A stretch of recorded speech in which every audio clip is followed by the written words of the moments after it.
Hola hola les amis et bienvenue sur El Tarot de Malou. Dans la vidéo qui va suivre, on va voir votre horoscope pour la semaine qui arrive, à savoir du 19 au 25 août 2024.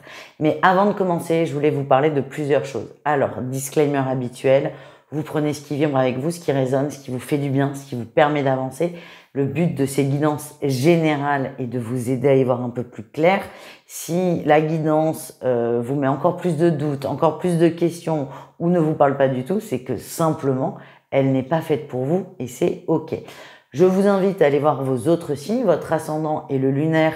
Le lunaire surtout pour tout ce qui est affectif et sentimental. Et pour celles et ceux qui désirent une consultation, vous pouvez me joindre sur mon site letarotdemalou.com.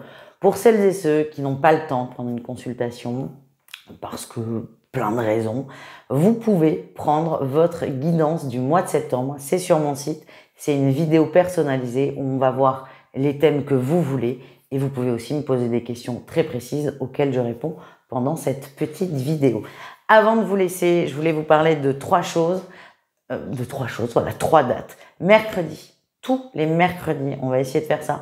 Tous les mercredis, je vais vous proposer un live questions-réponses. Pourquoi je prends le temps d'en parler là, c'est que j'en fais souvent et que beaucoup ne sont pas au courant. Donc comme ça, je sais que vous en entendez parler au moins une fois. Vous venez tant mieux, vous venez pas tant mieux aussi. C'est OK, mais au moins l'info est transmise. Donc mercredi à 20h30, live questions-réponses.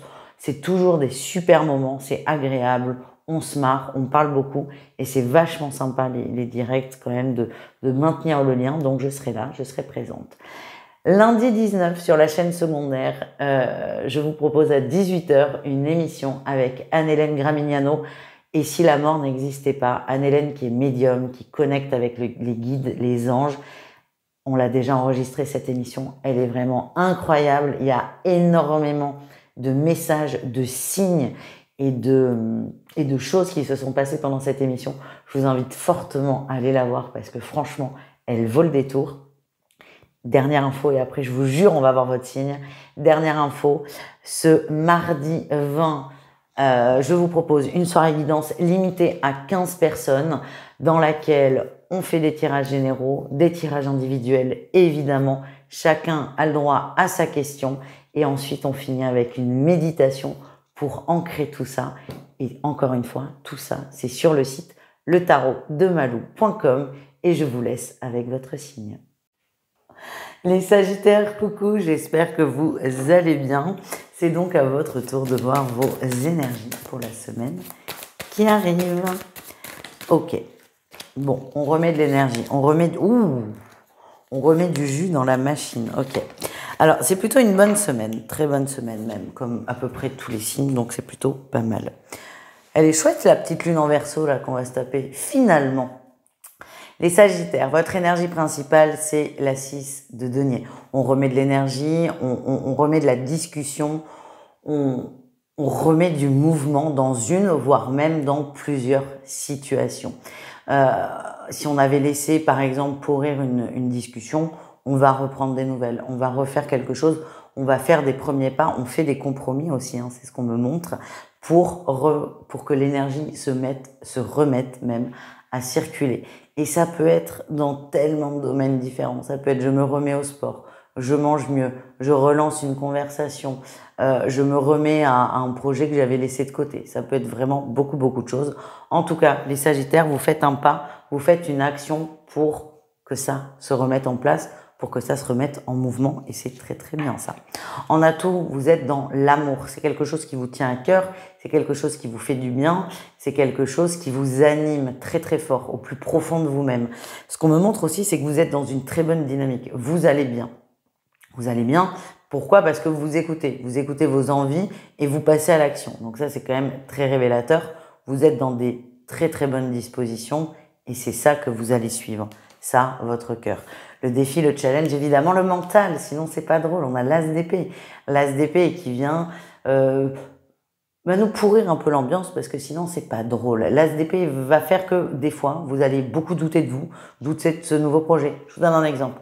Je décide de me remettre au sport parce que ça fait très longtemps que j'en ai pas fait, de décrasser un peu la machine. Vous allez commencer, ça va être difficile. C'est jamais drôle, hein, les reprises de sport. Et là, votre mental va vous dire, bon, ben, tu vois, tu n'y arrives pas. Ben, tu vois, ça sert à rien, ça te fatigue encore plus. Tu te décrases pas, tu es en train de te crever, de te fatiguer. Donc, votre mental va toujours trouver un truc à dire sur votre action.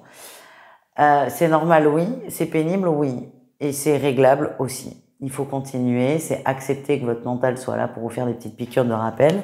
L'écouter, mais ne pas vous laisser happer par cette énergie. Voilà. La réussite, c'est je reprends confiance en moi. Pourquoi? Parce que vous arrivez à trouver cet équilibre entre vos peurs et vos envies. C'est ça. Et c'est énorme, en fait, les Sagittaires. C'est énorme ce que vous faites. Vous retrouvez votre équilibre entre vos envies et vos peurs. Et le fait de retrouver cet équilibre fait que vous êtes en réussite. Vous êtes représenté par la reine de bâton. Vous avez confiance en vous. Vous êtes épanoui, vous êtes solaire, vous êtes positif. Et ça, c'est quand même génial. Juste génial. Voilà, les amis. On continue, on va aller voir le pro, un message professionnel, votre atout et votre défi de la semaine. Waouh! Bon, l'atout, vous êtes dans une énergie de conquête. Vous êtes grand conquérant, vous voulez briller, vous voulez réussir, vous voulez qu'on vous voie, vous voulez qu'on vous remarque. Et on va le faire, ça, il n'y a pas de souci. Je vous vois dans la réussite quand même. Le défi, le challenge, c'est qu'il y a des conflits. Alors, ça peut être des conflits au travail où vous n'arrivez pas à trouver votre place dans ces conflits et surtout dans la résolution de conflits, mais c'est aussi des conflits avec vous-même. Il y a cette énergie de je veux briller au travail, mais j'ai peur de trop en faire. Là, il faudra peut-être trouver ce juste équilibre entre l'envie et les peurs, ce qu'on voyait précédemment. Pour moi, c'est une très bonne semaine professionnelle si vous n'êtes pas en vacances, évidemment. Et le tout, c'est de ne pas vous laisser happer par vos peurs ou ça peut être un conflit extérieur entre d'autres personnes. Si c'est le cas, on me dit que ça vous concerne pas et que le mieux est de ne surtout pas s'en mêler. On continue avec le relationnel en général, c'est-à-dire vous et le reste du monde. On y croit, on est bien. On parle de bien-être, d'épanouissement, de récolte aussi. Pour moi, il y a des retrouvailles avec des gens, peut-être pas beaucoup. En tout cas, vous êtes épanoui dans votre relationnel, vous vous sentez bien. C'est pas des activités de fou, vous n'allez pas faire de saut en parachute cette semaine, mais je vois plutôt des petits cafés, des petits moments très très sympas avec les gens qu'on aime, les gens qui sont présents, et c'est déjà bien suffisant. Le défi, le challenge, on a du mal à lâcher prise sur une peur ou sur une façon de penser. Et ça pourra générer des conflits au sein des amis ou au sein de la famille. On a du mal à lâcher prise sur une croyance, sur une idée, sur une façon de faire, une façon de penser. Et alors ça, c'est comme dans tout, et puis c'est propre, vous, ça sort là avec vous, mais c'est propre à tout le monde. Le tout, c'est d'accepter l'idée de l'autre comme on aimerait que l'autre accepte notre idée. Vous êtes dans une dynamique de on profite, on est bien, on se prend pas la tête. Donc on essaie d'éviter les sujets qui fâchent. Déjà, on ne les crée pas. Et si quelqu'un les met sur la table, on évite simplement de rentrer dedans et de répondre. On fait des côtes mal taillées et on change le sujet, tout simplement. On continue avec le message qui fait du bien, le message conseil. Cette semaine, je décide de faire le premier pas. J'opte pour le choix d'être heureux ou heureuse plutôt que celui d'avoir raison. Attendez, c'est pas beau ça? On va reprendre, je vous les remontre. Être heureux, avoir raison. Aujourd'hui, cette semaine, je décide de faire le premier pas. J'opte pour le choix d'être heureuse ou heureux plutôt que celui d'avoir raison. J'adore. Et on termine, les amis, avec le sentimental. Un message pour chaque cas de figure, triangulaire, couple et célibataire. Allez. Eh oui. Bon, les triangulaires, c'est complexe. Ok. Allez. Les triangulaires, Sagittaire. On a la triangulaire qui ressort et on a le cœur brisé. C'est trop difficile. C'est très difficile à vivre. Alors, deux images qu'on me montre. La première, c'est la situation est difficile à vivre. Je suis triste. Je ne sais pas comment aller mieux. Je ne veux pas sortir de la relation. Et on reste dans cette triangulaire qui est blessante, souffrante et douloureuse. Même si tout le monde fait des efforts, ça n'est pas ce que je veux. Je souffre, je suis triste, j'ai le cœur brisé, malgré le fait qu'il y ait quelqu'un dans ma vie. Autre image qu'on me montre, c'est que la situation est trop difficile. L'autre, c'est pas vous, votre autre, décide de mettre un terme à votre relation parce que la situation est intenable n'est pas du tout ce qu'on veut mettre en place et que c'est peut-être la solution la plus sage à prendre. Voilà. Dans tous les cas, c'est difficile. Je ne vais pas vous raconter de bêtises. Les couples sagittaires, on s'engage, on s'aime, on est liés, on s'aime énormément. Et il y a une petite surprise pour certains. Ça peut être vous qui faites cette surprise à votre autre ou inversement. En tout cas, il y a une demande qui est faite, une demande d'engagement. Ça peut être un mariage, un enfant, une maison, une installation, ce que vous voulez. L'achat d'un bateau, je sais pas pourquoi, ça me vient. En tout cas, il y a quelque chose qui est possible, qu'on va proposer l'un ou l'autre.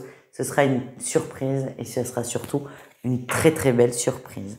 On termine avec les célibataires, on est blessé là. Il y a une rencontre, un crush, un échange peut-être avec une personne. Vous y croyez très fort, vous y croyez beaucoup et finalement ça ne l'a pas fait. C'est ça que je ressens et ce que j'ai c'est que, encore une fois, ça marche pas. Voilà l'énergie dans laquelle les célibataires, vous pourriez vous retrouver cette semaine. Je vous fais des bisous, je vous invite à aller voir vos autres signes et je vous dis à tout vite. Ciao!